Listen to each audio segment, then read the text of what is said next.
Unit 2ல் part B voltage double circuit. இது வந்து கேட் 1 கொஸ்டின் பேப்பரில் கொடுத்துருக்காங்க. ஸோ நான் ஆன்சர் தேடி வரைஞ்சி விட்டுருக்கேன். கேட் 1 கொஸ்டின் பேப்பரில் கொடுத்துருந்தாங்க.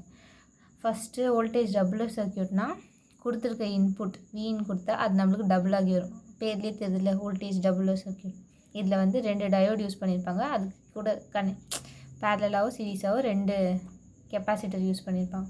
இந்த டயக்ராம் ஆக்சுவலி சேம் தான். C1+ கூட ஒரு டயோடு இருக்கா, C1+ கூட ஒரு டயோடு. நெக்ஸ்ட்டு இதோடைய கனெக்ஷனோட D2 இருக்கா, இதோடைய பாசிட்டிவ் கனெக்ஷனோட D2 இருக்குது. இங்கேருந்து பார்த்தோன்னா D2க்கும் D1க்கும் நடுவில் C2 கெப்பாசிட்டர் இருக்கா, அதுதான் நான் இப்படி வரைஞ்சிருக்கேன். கொஞ்சம் பேஜ் ஃபில் ஆகணுன்ட்டு. இதுவும் ஈக்குவலன்ட் சர்க்யூட் தான். இதுவும் சேம் தான். இது எப்படியும் வரையலான்ட்டு போட்டிருக்கேன், அவ்வளோதான். கெப்பாசிட்டரில் கிடைக்கிற வோல்டேஜ் தான் நம்மளுடைய அவுட்புட் வோல்டேஜ். கெப்பாசிட்டரில் தான் எவ்வளோ வோல்டேஜ் இருக்குன்னு இப்போ நம்ம கேல்குலேட் பண்ணுவோம். ஃபஸ்ட்டு டெஃபினிஷன் எழுதிட்டு அந்த சர்க்யூட் டயக்ராம் வரைஞ்சிக்கோங்க. டெஃபினிஷன்னா 2 டயோட்ஸ் யூஸ் பண்ணுவோம்.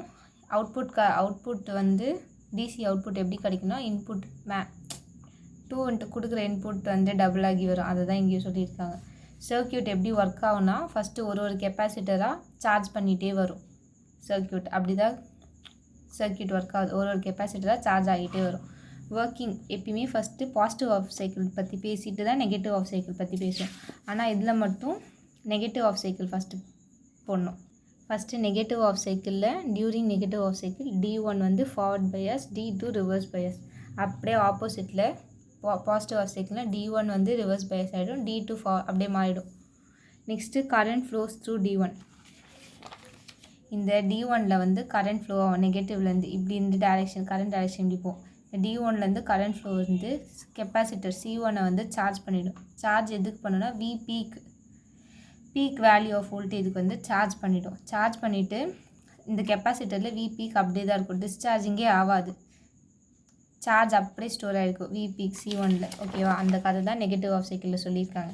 நெக்ஸ்ட்டு பாசிட்டிவ் ஆஃப் சைக்கிள் என்ன சொல்லியிருக்காங்கன்னா C2 எது வரைக்கும் சார்ஜ் ஆகுனா C2 சார்ஜ் எது வரைக்கும் ஆகுனா இன்புட் கரண்ட் Vin கொடுக்குற இன்புட்டு ப்ளஸ் கெப்பாசிட்டர் C1ல் இருக்க சார்ஜ், இது ரெண்டுத்தையும் சேர்த்து C2 இது ரெண்டுத்தையும் ஆட் ஆகி C2ல் சார்ஜ் ஆகும். C2ல் கிடைக்கிற வோல்டேஜ் தான் V அவுட்புட். அப்போது இது வந்து Vin வேல்யூவும் Vpக்கு, கெப்பாசிட்டர் 1ம் Vpக்கு சார்ஜ் ஆகும்.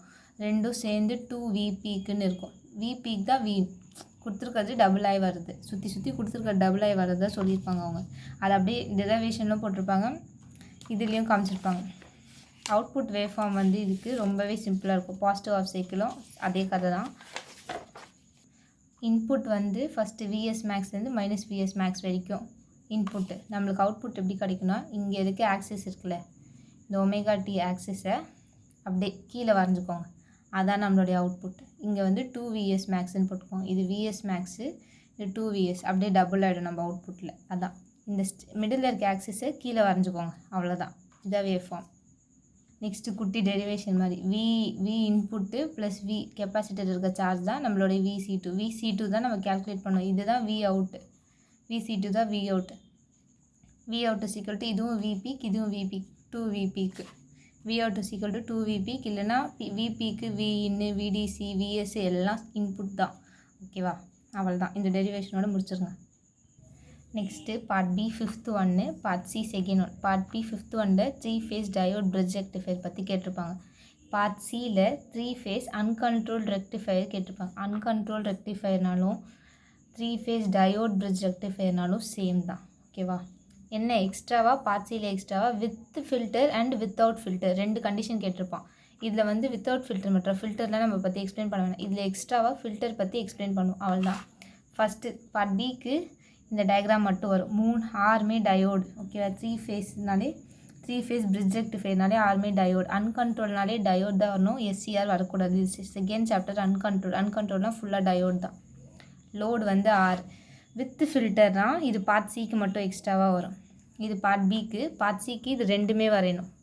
கெப்பாசிட்டர் ஃபில்டர் யூஸ் பண்ணி நம்ம எக்ஸ்பிளைன் பண்ண போகிறோம். கெப்பாசிட்டர் ஃபில்டர் யூஸ் பண்ணால் லோடுக்கு பேரலாக கெப்பாசிட்டர் ஃபில்டர் மட்டும் ஆட் பண்ணுங்கள். ஓகேவா? நெக்ஸ்ட்டு ஒர்க்கிங்லாம் நீங்களே பார்த்துக்கோங்க. 6 டயோடு இருக்குது. மேலே 3 இருக்குது பாசிட்டிவ் சைடு, கீழே இருக்கிறது நெகட்டிவ் சைடு. ஒரு இன்ஸ்டண்ட்டில் வந்து ஒரு டயோட் பாசிட்டிவ் குரூப்பில் கனெக்ட் ஆகிருக்கும், இன்னொரு டயோட் நெகட்டிவ் குரூப்பில் கனெக்ட் ஒரு இன்ஸ்டண்ட்டில் 2 டயோட் தான் ஒர்க் ஆகும். இப்போ சப்போஸ் D1 D2 ஒர்க் ஆகும், இல்லைனா D3 D4 இல்லை D5 D6. ஒரு இன்ஸ்டன்ட்டில் ரெண்டு ஒரு பேர் தான் ஒர்க் ஆகும் எப்பயுமே. அந்த ஒரு பேரில் ஒன்று பாசிட்டிவில் இருக்கும், நெகட்டிவில் இருக்கும்னு சொல்லியிருக்காங்க ஒர்க்கிங்கில். Conducting diodes change every 60 seconds producing 6 output வந்து 6 பல்ஸ் 60 எவ்ரி 60 செகண்ட்ஸ்க்கு சேஞ்ச் ஆகிட்டே இருக்கும்.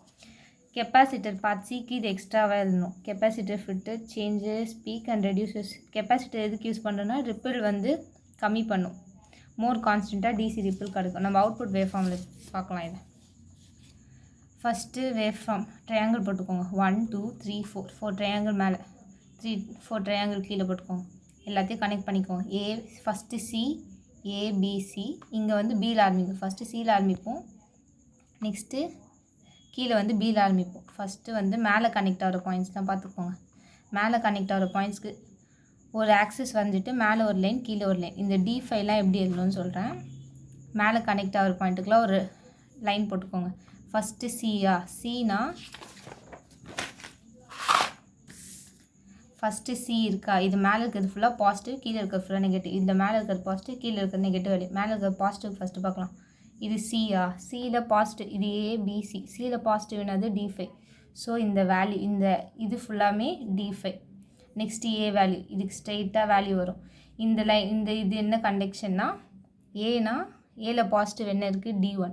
So D1. நெக்ஸ்ட்டு பியில் பாசிட்டிவ் என்ன இருக்குது D3. ஸோ இங்கே D3ன்னு எழுதியிருக்கு இந்த லைன் ஃபுல்லாக. நெக்ஸ்ட்டு சியில் பாசிட்டிவ் திரும்பி D5, இது ஃபுல்லாக D5. இது வந்து பாசிட்டிவ் கண்டக்ஷன். நெக்ஸ்ட்டு நெகட்டிவ்க்கு இந்த கர்வ் எங்கே முடியுது அங்கே ஒரு லைன் போட்டுக்கோங்க. ரெண்டு ட்ரையாங்கிள் டச் ஆகிற லைன். இது பியில் நெகட்டிவ் பார்க்கணும். இப்போது பியில் நெகட்டிவ் D6. ஸோ பியில் நெகட்டிவ் D6. நெக்ஸ்ட்டு சியில் நெகட்டிவ் D2. So D2. ஏல நெகட்டிவ் வந்து D4. So D4. நெக்ஸ்ட்டு பியில் நெகட்டிவ் வந்து D6. So D6. இது கேட் பல்ஸ் மாதிரி வரைஞ்சிட்டு கண்டக்ஷன் இது வரைஞ்சிட்டு விடிசி நம்மளுக்கு இப்படி தான் வரும். ஃபில்டர் யூஸ் பண்ணனா கான்ஸ்டண்ட்டாக வந்துடும், அதுக்காக தான் ஃபில்டர் யூஸ் பண்ணுறோம். பார்ட் பிக்கு இது எழுத வேணாம், பார்ட் சிக்கு மட்டும் இந்த ஒரே ஒரு லைன் எக்ஸ்ட்ராவாக வரும். பார்ட் பிக்கு இது வரைக்கும் போதும். இந்த கொஸ்டின் படித்தா part B 5th 1, part C 2nd 1 ரெண்டும் சேம் தான். நல்லா படிச்சுக்கோங்க. இந்த ஒரு கொஸ்டின் ஆச்சு செகண்ட் லெசன். இந்த ஒரு கொஸ்டினும் வோல்டேஜ் டபுள் சர்க்யூட் மட்டும் படிச்சுக்கோங்க. மிச்சம் எதுவும் படிக்கணும். மிச்சம் எதுவும் நானே படிக்கல. Single phase full bridge half bridge, single ஃபேஸ்லேயே half bridge full bridge half way full way பிரிட்ஜுன்னு இருக்குது. அது மட்டும் நான் படிக்கணும். பட் அது யூடியூப்லாம் போடல. யூடியூப்பில் செலக்டடாக 3 கொஸ்டின்ஸாக போட்டிருக்கேன். இதுலேயே 2 கொஸ்டின் இருக்குது. இன்னொன்று வோல்டேஜ் டபுள் சர்க்யூட். இது 3 மட்டும் செலக்டடாக படிச்சுக்கோங்க. பேலன்ஸ் 4 சாப்டர் நம்ம நல்லாவே கவர் பண்ணியிருக்கோம். ஸோ இதில் இது மட்டும் போதும். நெக்ஸ்ட்டு இந்த 3 ஃபேஸ்க்கே இதெல்லாம் இருக்குது. இதெல்லாம் நீங்கள் எழுத தேவையில்லை. வேணால் வந்து ஃபஸ்ட்டு வேல்யூ இல்லைனா ஃபஸ்ட்டு வேல்யூ கூட வேணாம். ஆவரேஜ் அவுட்புட் வோல்டேஜ் போட்டு VDC = 1.654 VM போட்டுருங்க. RMS வேல்யூ 6, அங்கே 654ன்னு பார்த்தோம், இங்கே 655 வரும். RMS வேல்யூ இது போட்டுக்கோங்க. லாஸ்ட்டு ஃபைனல் வேல்யூ மட்டும் எழுதிக்கோங்க. லாஸ்ட்டு டைமில் டெரிவேஷன் பார்த்தா கஷ்டமாக இருக்கும். ஸோ டெரிவேஷன் வேணாம், விட்டுருங்க. Diagram, working, output wave form இதை மட்டுமாச்சும் எக்ஸ்பிளைன் பண்ணுங்கள், போதும். சாப்டர் 2க்கு இதுவே போதும்.